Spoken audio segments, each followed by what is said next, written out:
Hey, what's going on, everybody? It is your boy Angel R Talk with NYC Talking Podcast. The city of New York, Boricua from the Bronx. First, I'd like to wish you all a safe and happy holiday season. Today's episode is going to be a little heavier and darker than usual.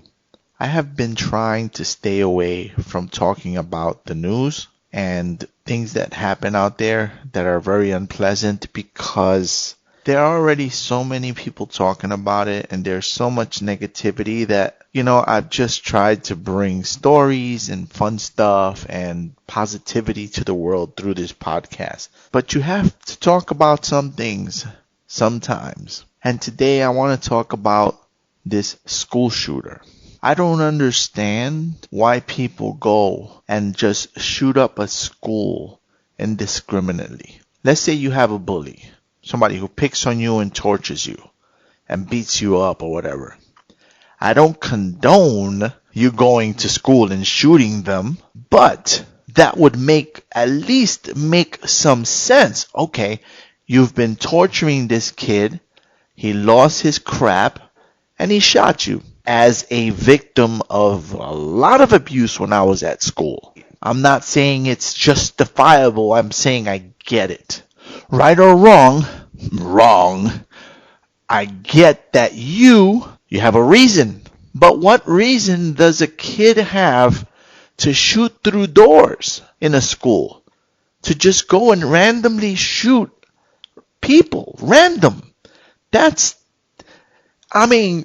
don't want you guys to misunderstand me. It's messed up either way. But if I come and I beat your ass for years and you shoot me, you have a reason to come at me. I'm not saying it's right, but you have a reason. But if I'm just a random person walking and you come in and start spraying and blasting everywhere and you kill me when I've done nothing to you, maybe in fact I've been nice to you, I don't know. I don't know the details of every single person there, but that doesn't make sense. And this kid, from what I read, was shooting through closed doors even. This newest one, right? We're talking about the high school sophomore in Michigan, Ethan Crumbley. Apparently this dude was already suspected of having issues. And, I've spoken about mental health before. I have covered it.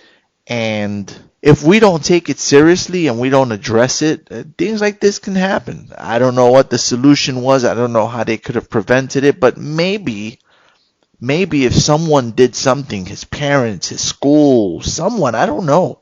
Maybe this could have been prevented. I'll tell you one thing. He shouldn't have been able to get the gun.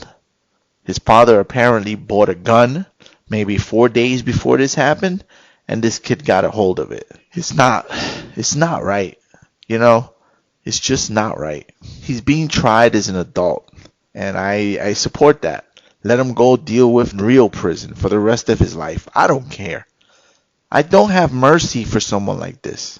I just can't. How can I? How can I feel bad for him? How can I say, well, it's not his fault. This was premeditated. My man was making videos about it. He had a journal.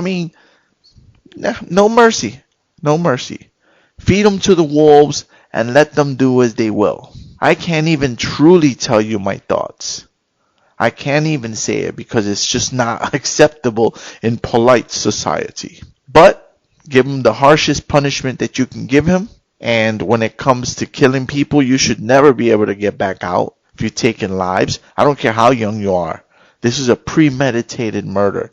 That kid should spend the rest of his life in prison. I don't care what happens to him in there. That's tough. You don't want to be in that situation? Don't kill and shoot people. Simple as that. Somebody said that he was being charged with terrorism, but the guy who plowed into a bunch of people in Waukesha, Wisconsin parade was not being charged with terrorism. He was just being charged with, I think, 4 or 5 homicides. They try to make a comparison. A way to go, people. Way to go to try to shift the focus off of this guy and bring it onto the other guy. Look, they both should be spending the rest of their lives in prison. Period. Maybe the other guy is also mentally ill. I don't know. but he was listed as a habitual, lifelong criminal, including a child sex offender. So I'm sure that guy is going to have a blast in prison, as he should. Put him in general population, let him go and spend the rest of his days trying to survive in that environment, given all the crimes he's done. This guy has the audacity to complain that he is being demonized in prison. Darryl Brooke. And his mom says that the criminal system failed him. What does it say here? Let's see. Brooks had not received any visitors since the attack, including his mother, who released a statement accusing Wisconsin's criminal justice system of failing him. So he apparently did some sort of child sex offense, which should have had him in prison to begin with. He was listed as a lifelong criminal, which should have had him locked up to begin with. I wonder what his mom would say if he were where he belongs, which is in prison. Now he's in jail, and he's going to prison for homicide. He killed a child and a whole bunch of elderly folks. I've always said, if you have issues, why must you bring other people into your mess? Why must you hurt other people and other families? These people's lives are changed forever because of the actions of both of these people. Why? It just doesn't make sense. I don't understand it. I just don't understand that.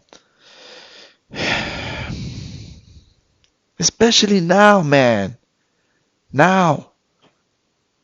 I mean, there's no good time. There's no right time. But now. The holiday season, man, before Christmas, after Thanksgiving. These people got to carry this for the rest of their lives because of you. It's just disgusting. And I hope that both of them spend the rest of their lives in prison. Thanks for listening to the NYC Talking podcast. Stay safe, people.